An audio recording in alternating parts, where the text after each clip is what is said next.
Libertópolis presenta El Patio de Atrás con Reni Bake y Jorge Jacobs. Libertópolis, el valor de la verdad.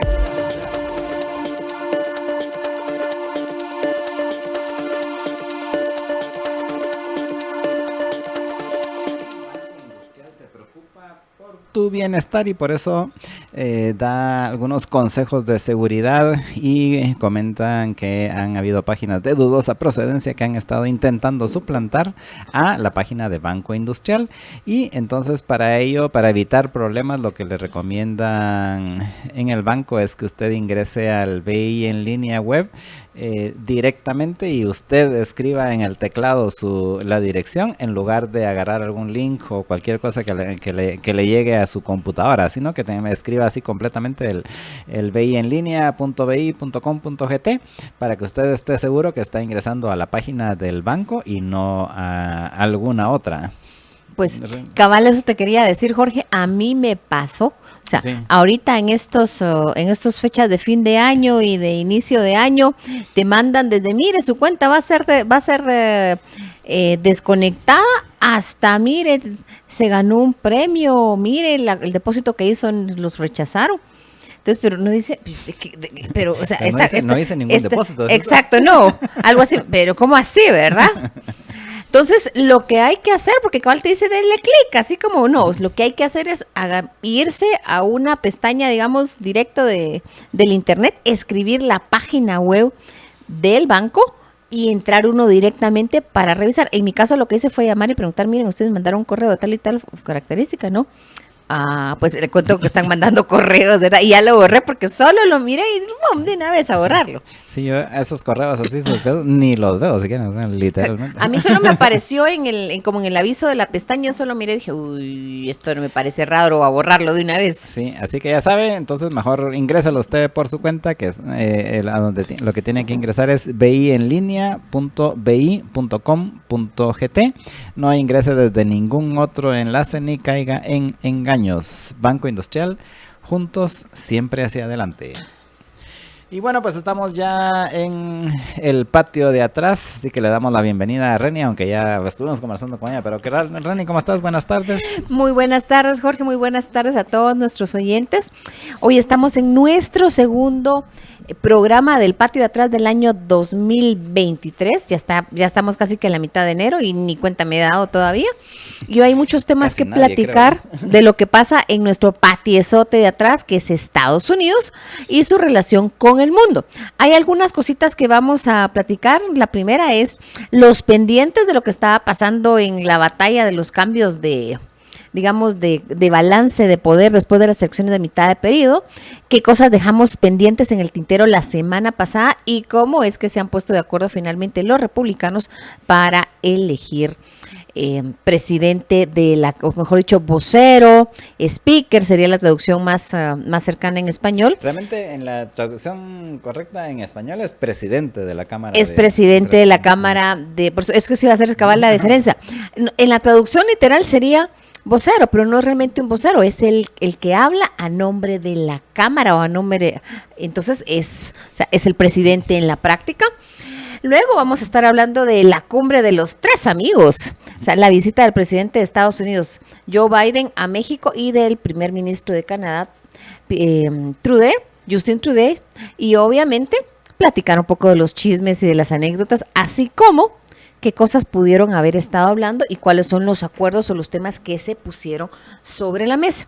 Hay que recordar que al ser Guatemala la frontera sur más cercana, junto con Belice, pero en este caso es Guatemala la economía más grande, de ese bloque económico que están proponiendo unificar aún más, somos de los primeros interesados en saber qué está sucediendo, cuáles son los impactos que nos puede tener. Y luego, claro, está el fallo informático o un ciberataque que hubo hoy en la mañana y que básicamente dejó a todos los aviones en tierra en Estados Unidos.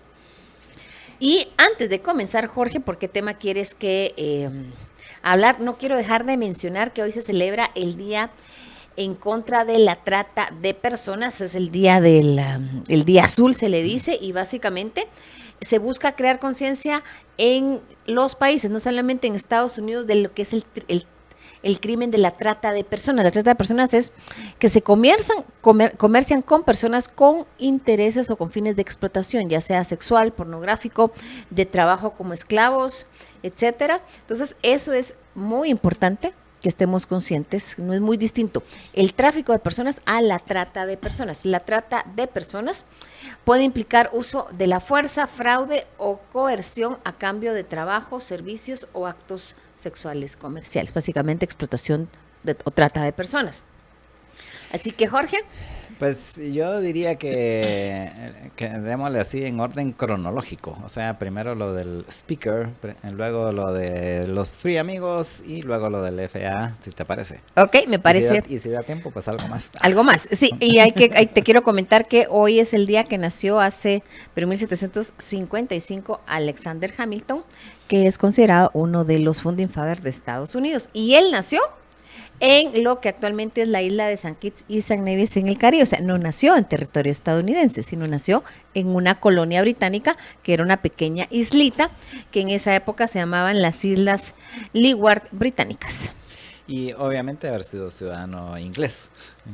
Fíjate que sí y no, porque el padre él era hijo de el hijo menor de un noble escocés, así que esa es otra historia que un día vamos a comentar a detalle, hoy si nos da tiempo.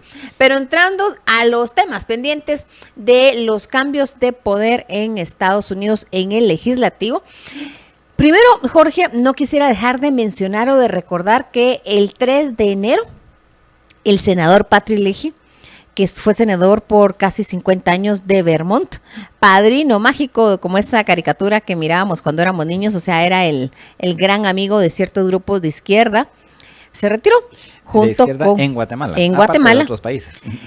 Y su asesor se retiraron el 3 de enero. El 3 de enero, más o menos a mediodía, se terminó su mandato y básicamente la influencia o el mayor acceso que tenían ciertos grupos o ONGs por décadas, grupos de Guatemala en Estados Unidos, grupos de izquierda, pues se fue a su casa con todo y sus tiliches. Y como es de Caníbal, Washington, ahora ya no los conocen porque ya no tienen padrino mágico en ciertos lugares, así que no quería dejar de mencionar o de recordar que el senador Patrick Leahy, que en un momento llegó a ser el decano del Senado de Estados Unidos, porque llevaba casi 50 años, era senador desde 1974, pues se retiró. Y además uno de los más poderosos porque presidía precisamente era el senior de el comité de apropiaciones. El comité de finanzas, o sea, era él la comisión de finanzas. O sea, era él que revisaba el presupuesto y como yo hacía la broma, él podía agregar un 0 o quitar un 0 a las requisiciones o las solicitudes de agencias y secretarías o direcciones en Estados Unidos, y lo utilizó en más de una ocasión para apoyar a sus amigos de Guatemala en ciertas posiciones que era básicamente avanzar que ellos tuvieran más poder político en este país del que se ganaban en las urnas.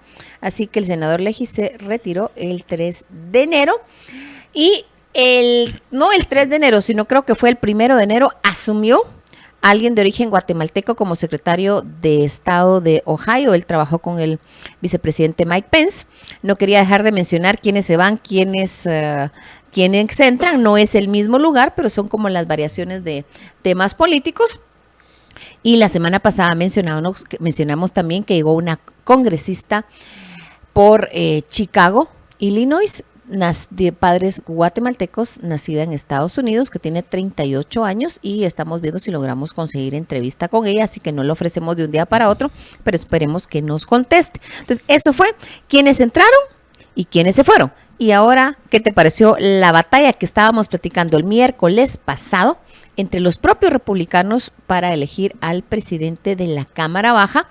Porque al tener mayoría, o sea, más de 218 personas del Partido Republicano tenían el derecho de elegir al presidente y fue sufrida la elección precisamente por un grupo de díscolos del lado radical republicano que no lo querían. Finalmente lo eligieron después de 15 votaciones.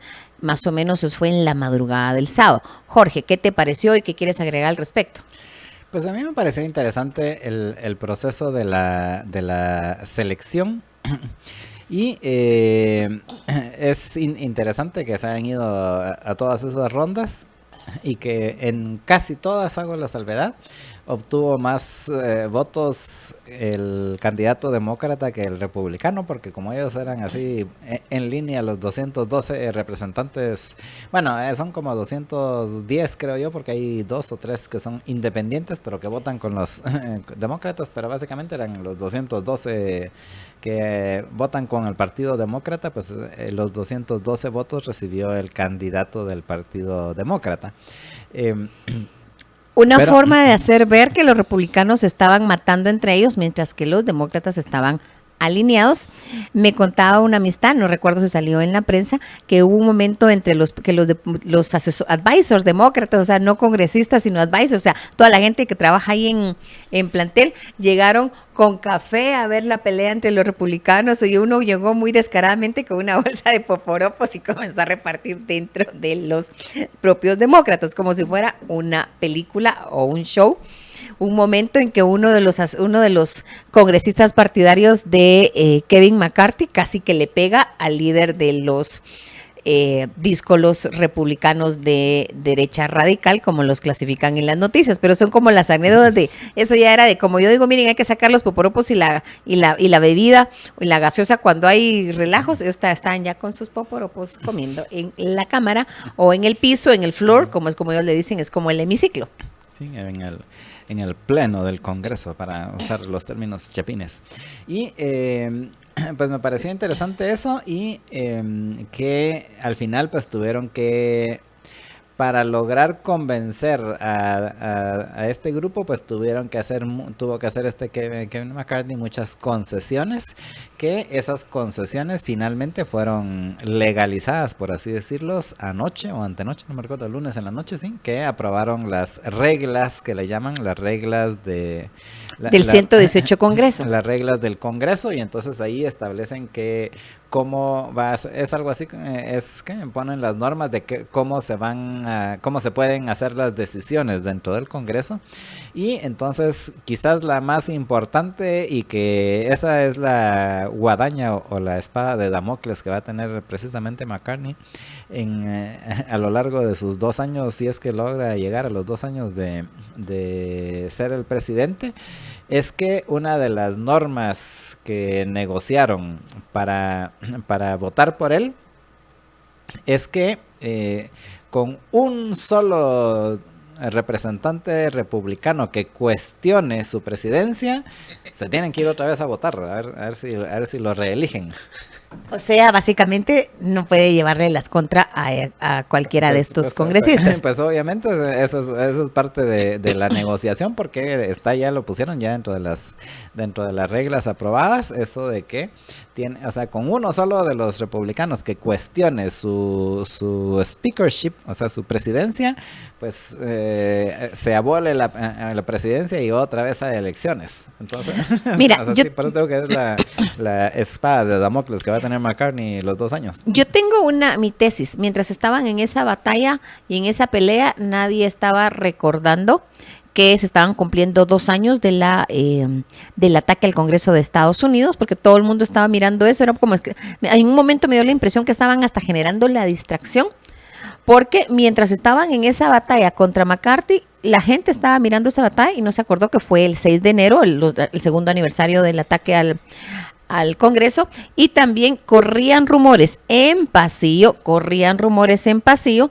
del FLUR, o sea, de los pasillos del Congreso y del Senado, que parte de la negociación no escrita es que pareciera que lo que estaban haciendo era presionar a McCarthy para que encontrara la forma de votar la investigación contra el expresidente Trump.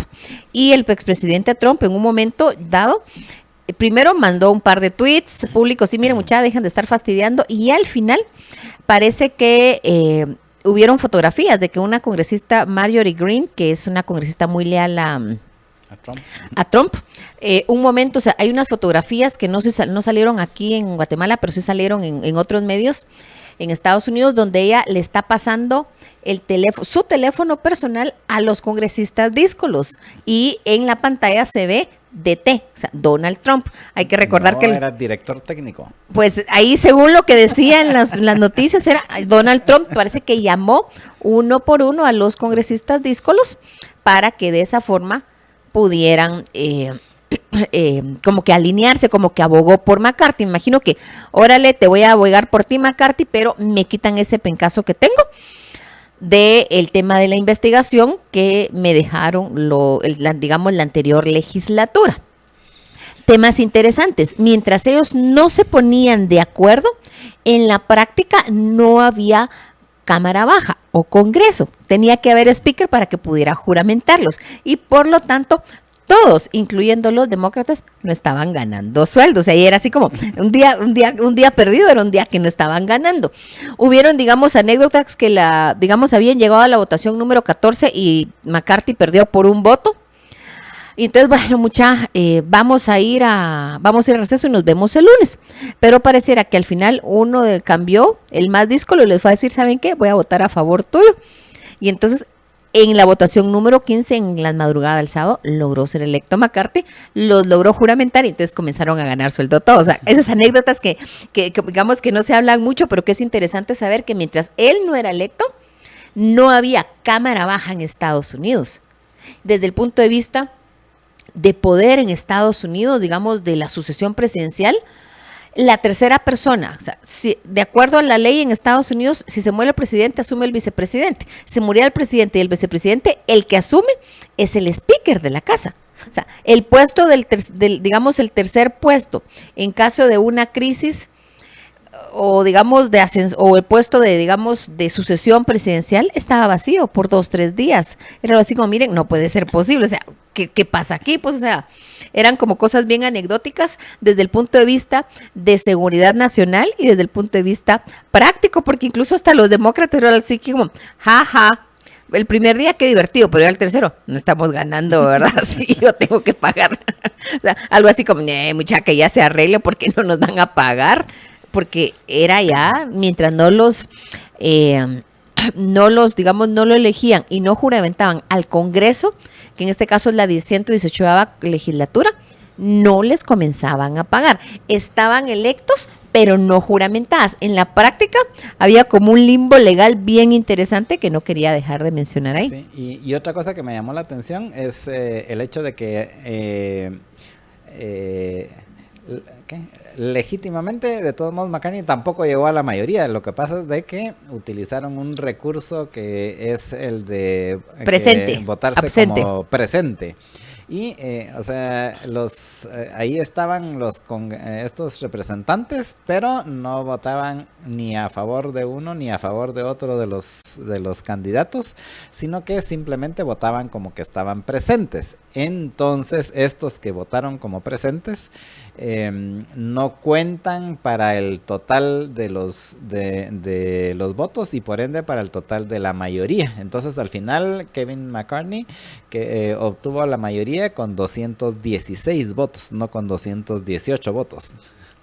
Encontraron una salida legal para que pudieran, porque habían algunos que decían, nunca McCarthy y no voy a votar por él y no voy a votar por él. Entonces entraron a encontrar un punto medio, pero después de eso se pusieron a trabajar. Los republicanos pasaron, por ejemplo, una instrucción donde se unieron una buena parte de los demócratas, donde en la práctica lo que están diciendo es, oh cielos, China es nuestro competidor, tenemos que hacer un comité o tenemos que hacer una investigación para saber qué tan fuerte es la competencia de China y cómo estamos preparados para enfrentarlos. Como que se están volteando a ver, oh, China es competencia para nosotros, ¿qué vamos a hacer? Y me imagino que era también su forma de poner un espacio o poner como decir, bueno, ya vamos a ponernos a trabajar y el tema de China en política exterior también vamos a decir algo, porque era un tema que estaban varios discutiendo, alegando, etcétera, etcétera. No sé qué te pareció esa primera jugada de la nueva mayoría republicana en la Cámara de Representantes. Que era de esperarse que van a hacer este tipo de cosas, porque recordemos de que con el Congreso dividido como está, o sea, los republicanos tienen mayoría, sí, barely, pero tienen mayoría en la Cámara Baja, que es la Cámara de Representantes, y en el Senado, que es la Cámara Alta, tienen mayoría los demócratas. Lo más probable es de que difícilmente pase alguna ley en este tiempo, solo que se pongan de acuerdo con qué se lleva las cosas de presupuesto y ese tipo de cosas, pero después de eso va a ser muy difícil ni que los demócratas del Senado les aprueben alguna legislación a los republicanos de la Cámara de Representantes, ni viceversa. Entonces, en donde pueden ejercer el poder es a través de estas comisiones, ¿no? Exacto. Lo que hicieron en sus primeras jugadas de la nueva mayoría republicana es que aprobaron la creación de un subcomité que investigue el uso partidista de los organismos de gobierno y una comisión de supervisión a China. Te voy a leer rápidamente la noticia de El País, algunos resúmenes y lo que te dijeron el martes, o sea, el día de ayer, aprobaron 2 medidas que habían prometido con insistencia durante la campaña electoral. La creación de una comisión que investiga a China y de un subcomité que estudiará la que consideran el uso partidista de organismos de gobierno, especialmente el Departamento de Justicia o el FBI, por parte de los demócratas. O sea, esto básicamente va enlazado a el tema de la investigación contra el expresidente Trump, a mi criterio. Y los legisladores demócratas acusan, por su parte, a los republicanos de tratar de montar un escándalo donde no lo hay con fines políticos. El nuevo subcomité estará integrado por 13 legisladores republicanos y 5 demócratas y formará parte del Comité Judicial de la Cámara. Podrá supervisar investigaciones federales que se encuentren en marcha y tendrán acceso a datos sensibles de inteligencia. Obligaremos a rendir cuentas por cosas desde la retirada de Afganistán a los orígenes del COVID y el uso partidista del FBI. La Oficina Federal de Investigaciones había asegurado el flamante presidente de la Cámara de Representantes, Kevin McCarthy.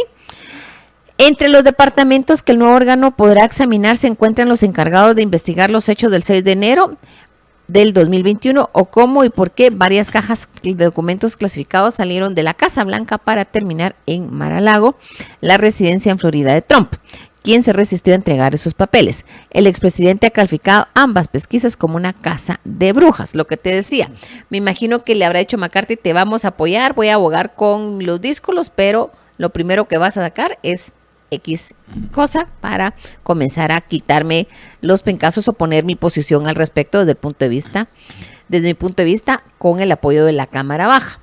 Sí, y que ahora ahora se complementa con la noticia del fin de semana de los papers de Biden también. Exacto. Los demócratas, además de denunciar que el subcomité se crea con fines partidistas, han apuntado que podrían darse casos de conflictos de interés entre los miembros de ese órgano. Legisladores en el punto de mira del FBI o del Departamento de Justicia podrían encontrarse supervisando investigaciones abiertas sobre ellos mismos. Es el caso del representante por Pensilvania, Scott Perry, al que el Departamento de Justicia le incautó el teléfono el año pasado y que se encuentra requerido por la Comisión de la Cámara de Representantes que investiga el asalto del 6 de enero. Perry ha expresado de interés en ser uno de los integrantes del subcomité. Y luego está la discusión de que la creación del nuevo subcomité representa una violación de la separación de poderes y es muy peligrosa, declaró el legislador demócrata de mayor rango en el Comité Judicial de la Cámara de Representantes, Jerrold Nadler. O sea, el más antiguo, si es de mayor rango, es el más antiguo, me imagino. Y luego que los republicanos van a comenzar a hacer investigaciones, van a comenzar a ver qué hacen. Presentar una moción preliminar para abrir un juicio político a Alejandro Mayorkas, responsable del Departamento de Homeland Security, y por el tema de la frontera, bla, bla, o sea, etcétera, etcétera, etcétera, o sea, todos temas políticos que tenían cada uno su interés, y luego la comisión sobre China. En la sesión de este martes, los legisladores aprobaron también con una mayoría mucho más abultada y el apoyo de 146 demócratas el establecimiento de una comisión dedicada a China. El claro respaldo, 365 votos a favor y 65 en contra, deja claro hasta qué punto la clase política en Washington comparte suspicacias sobre la segunda potencia mundial con independencia de qué partido se milita. y en un clima de rivalidad que no deja de crecer entre Washington y Pekín, amenaza con crear una fuente de fricción con el gobierno del presidente chino Xi Jinping. Básicamente, lo primero que hicieron fue sacar una medida como vamos a comenzar a investigar el tema de cómo han investigado al expresidente Trump. Y la segunda, el mensaje que están diciendo es: no importa si son republicanos o demócratas, ven a China como la competencia de Estados Unidos. Competencia es una forma elegante de decir el rival de Estados Unidos en la parte de potencia mundial, y quieren saber qué está pasando. La nueva entidad, o sea, ese comité de China, va a estar formado por 7 republicanos y 5 demócratas. Reni, si querés, dejemos hasta aquí esta nota porque ya no nos va a dar tiempo de hablar de las otras 2 que queremos hablar. Bueno, ¿qué querés hablar de los 3 amigos? De los El tema de amigos. los 3 amigos tiene relación con este tema de China.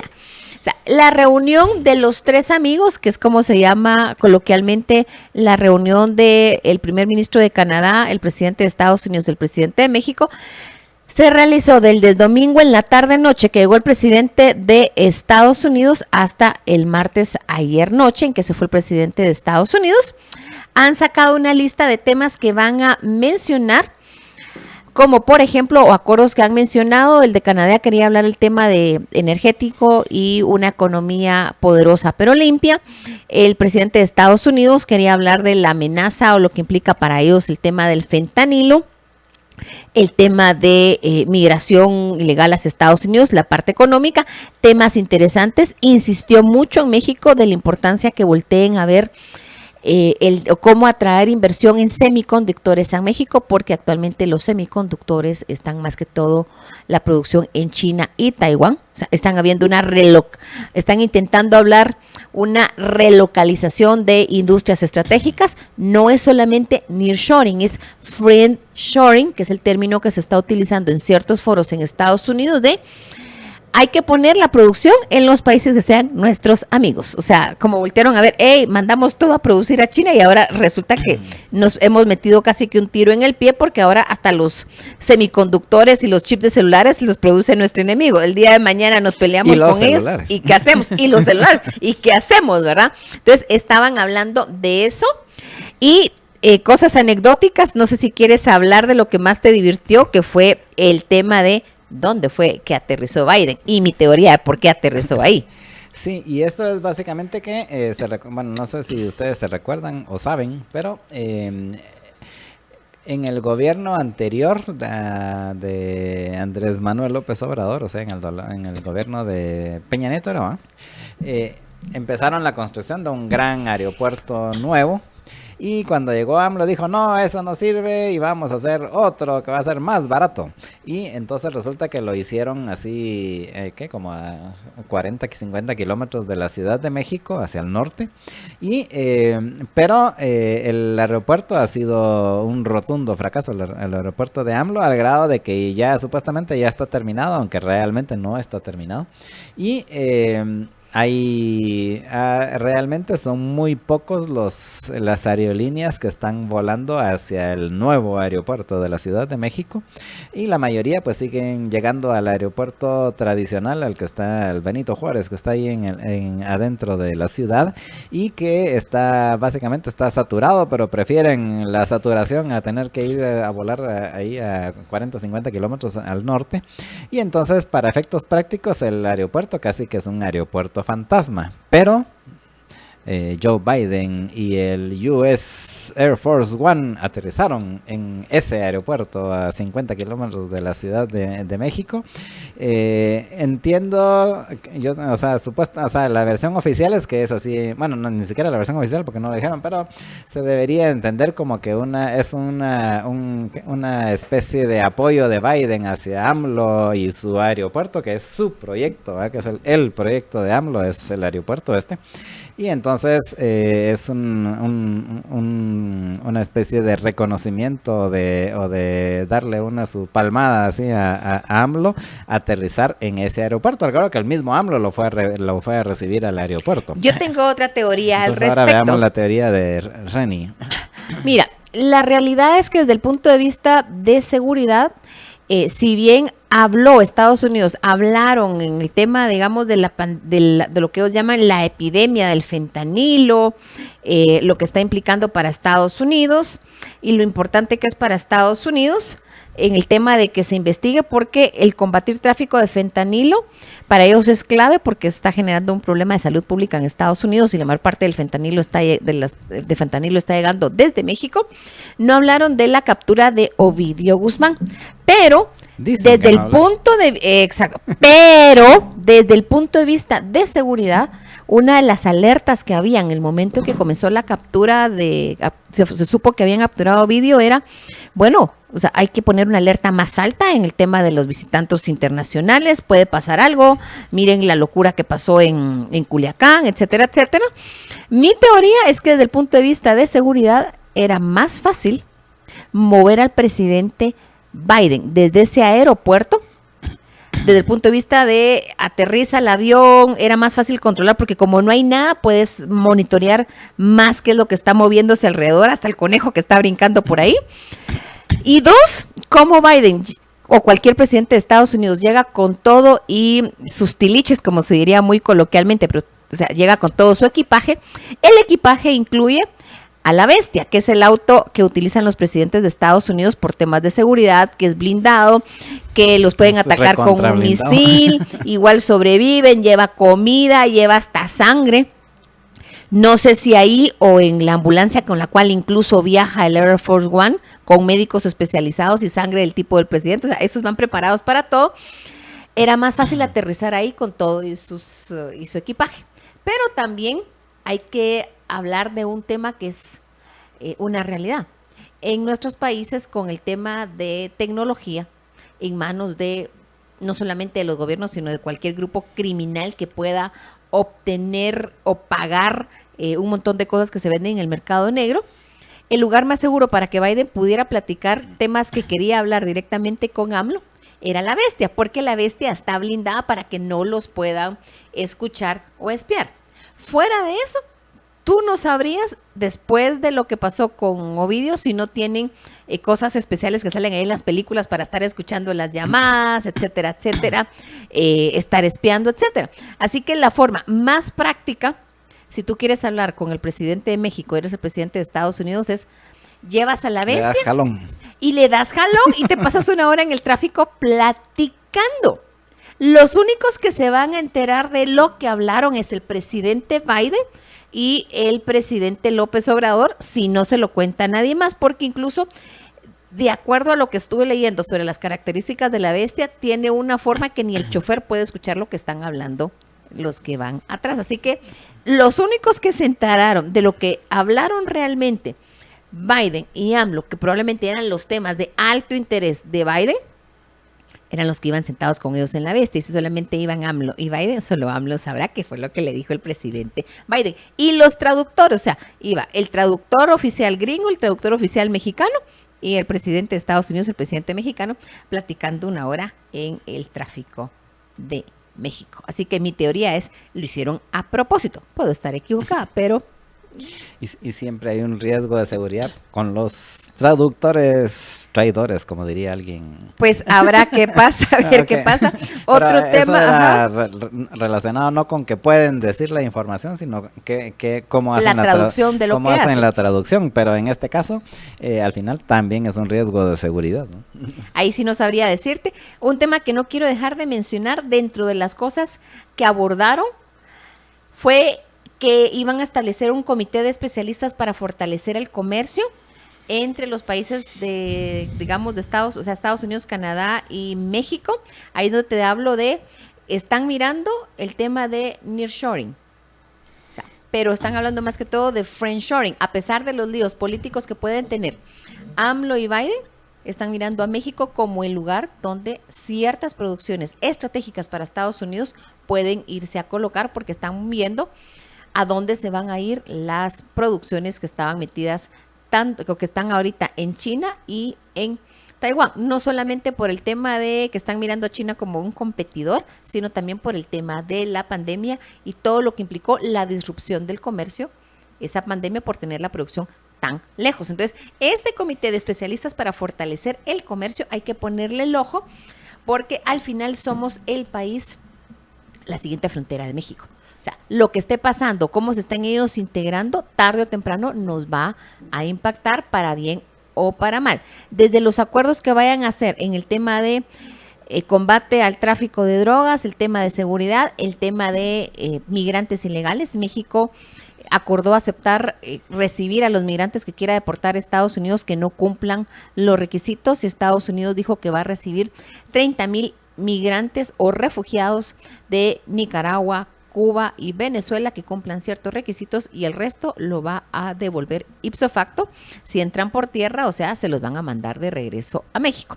Mi teoría es que lo siguiente que va a hacer México es blindar su frontera sur, o sea, su frontera con nosotros, y veamos nosotros qué vamos a hacer con eso a la vuelta de 6 meses, 1 año. Pero veamos qué sucede, y la parte económica comercial que también hay que voltear a ver. Hay que recordar que después que firmaron el Tratado de América del Norte, o el TLCAN, inicialmente se había hablado que se unieran los países de América Central, no se unieron, y después Estados Unidos y Canadá negociaron sus propios acuerdos. Bueno, después negoció México con Centroamérica, y después Estados Unidos negoció lo que actualmente conocemos como el DRCAFTA, o el Tratado de América Central y República Dominicana con Estados Unidos. Y el tercer punto, Jorge, porque ya nos come el tiempo. En efecto, ya solo nos queda ya se nos quedan un par de minutos, y eso es para el tercer punto, que es ¿qué pasó hoy en Estados Unidos? Que todos los aviones en tierra, así como, o sea, pienso que una de las pocas veces que ha sucedido algo así fue para el 9/11, y cuando empezó la pandemia probablemente hubo así una reducción significativa de vuelos, aunque no sé si todos se fueron a tierra, ¿no? Mira, yo la única vez que yo recuerdo que dejaron a todos los aviones en tierra fue el 11 de septiembre del 2001, cuando fue el ataque a las Torres Gemelas. Y desde entonces había habido una disminución de vuelos, pero siempre se volaban. El día de hoy hubo un fallo informático digamos, en el sistema de control de los vuelos de Estados Unidos, y todos los vuelos se quedaron en tierra. La gran pregunta es, ¿fue fallo informático o fue un ciberataque? La FAA oficialmente ha dicho de que no han encontrado hasta el momento, bueno, hasta el momento son hace 4 horas, indicios de que haya sido un ciberataque. Lo que se cayó fue un sistema que se denomina Notice to Air Missions, y esto básicamente es indicaciones para las misiones aéreas, sería la traducción. Y entiendo, según lo que dice la misma FAA, que este es un sistema en donde los pilotos, las tripulaciones de los aviones ingresan antes de volar para ver si hay algún problema, qué sé yo, que está cerrado el aeropuerto donde van a ir, para donde van, así, o el clima y ese tipo de cosas, y que entonces, como no estaba funcionando el sistema, no tenían esas indicaciones la tripulación, y me imagino que los protocolos dice, si no tiene indicaciones de Notice to Air Mission, no despega, y entonces pues no despegaron. De hecho, la misma FAA indicaba hoy en la madrugada que en el caso de los aviones que ya estaban volando, pues no había problema, porque no es el sistema de control aéreo el que se cayó, sino de los anuncios. Entonces los que ya estaban volando pues no tenían problema, porque ya tenían sus notificaciones de cómo estaba, por ejemplo, el aeropuerto a donde iban, ¿verdad? Entonces no les afectaba a los aviones que ya estaban volando, pero sí a todos los demás que no podían despegar, porque las regulaciones han de ser que si no tenés tu Notice to Air Mission, protocolos, o sea, ¿sí? Tienes protocolos. No puedes despegar. Y el seguro probablemente te lo exige, de que si no tienes todos los checklists y todas las cosas en verde, no puedes despegar el avión. Así que eso es una cuestión de administración y de trámites, que en este caso es proteger vidas humanas. El tiempo nos come, Jorge. Muchísimas gracias a todos nuestros oyentes. Les vamos a estar contando en el próximo Patio de Atrás los avances, o qué fueron realmente los acuerdos a los que ha llegado el gobierno de Estados Unidos con México y con Canadá, porque hubieron fueron reuniones juntas y reuniones independientes porque habían temas independientes de interés para cada país. Y si eso realmente puede llegar a aterrizar o solo fue una gran reunión donde Biden tuvo 1 hora platicando en La Bestia, en privado, con López Obrador. Y eso realmente es lo que yo quisiera saber, qué fue lo que platicaron en La Bestia. Sin más, yo me despido, su servidora Renny Bake, y feliz miércoles, lo que queda del día. Así es, pasen todos una muy feliz tarde y nos escuchamos mañana.